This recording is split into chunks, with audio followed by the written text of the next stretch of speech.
An addiction to distraction is the death of your creative production. There is research coming out now saying that the average person checks their phone 200 to 500 times every single day. Your phone is costing you your fortune. If you look at the great geniuses of the world, the Shakespeares and the Basquiats and the Beethovens, the great chefs and the great titans of industry and the great humanitarians, all great thinkers have one thing in common. They spent long periods of time away from diversions, distractions, trivial interruptions.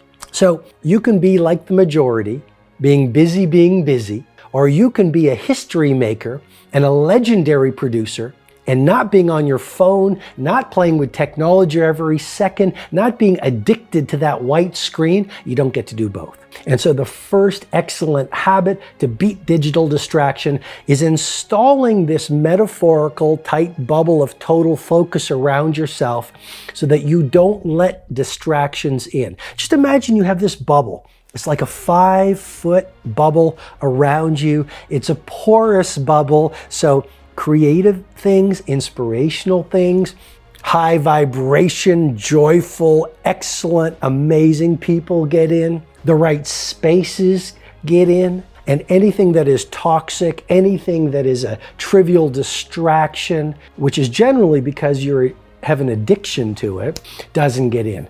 And so really it's very valuable to get lost. It's very, most people are available to everyone. The phone rings and they pick it up and they answer it. Well, if you do that, you're letting someone else's priorities run your day versus you running your day by your priorities.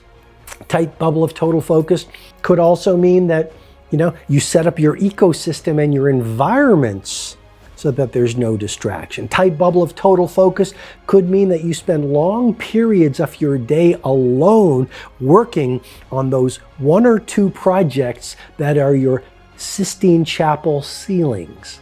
Okay, so set up a tight bubble of total focus so you literally stop letting so much distraction and so many things that fragment your attention into your workday, into your creative orbit, which will allow you to get into a state.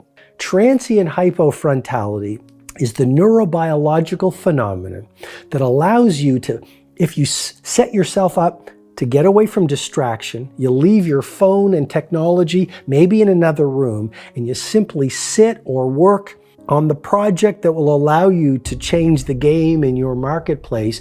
Your prefrontal cortex, which is the seat of thinking and criticism and ruminating, and the monkey mind actually shuts off for a short period of time. That's the transient part of transient hypofrontality. And when that happens, you actually set up a pharmacy of mastery. Dopamine, the inspirational neurotransmitter, is released. Serotonin, the pleasure neurochemical, is released. Your brain waves actually shift from beta and they slow down. They go to alpha and maybe down even to theta, maybe even down to delta. And you actually get to a deeper place of thinking where genius lies. You have that within your brain. But if you live in a world of scattered attention, if you're busy being busy, you're never going to allow the phenomenon that your brain already has, transient hypofrontality, to kick in. Hard times, we all go through hard times. It's really nothing more than growth in wolf's clothing. And the real game of the legend and history maker and titan and hero is growth. It's about taking your gifts and your talents and materializing them each day. And how do you do that? You do that by using every single thing that happens to you, good or bad, as grist for the mill. In other words, using everything that happens to you, painful and poetic, to make you stronger, and to introduce you to the primal hero that lives at the core of every human heart. I've gone through some very difficult times in my life. Sometimes where I was down on my knees. Sometimes when I was so confused. Sometimes when I was in the valley of darkness. And one of the things that helped me most, and that will help you as you navigate your turmoil and painful seasons of life, is you say, how can I use this to grow? If you look at the root of the word passion, it is to suffer. The root of the word passion is to suffer. The great ones suffer for their craft. They suffer for their mission, suffer for their ambitions. They suffer for their service. Always be asking yourself, how can I use this to serve me, to make me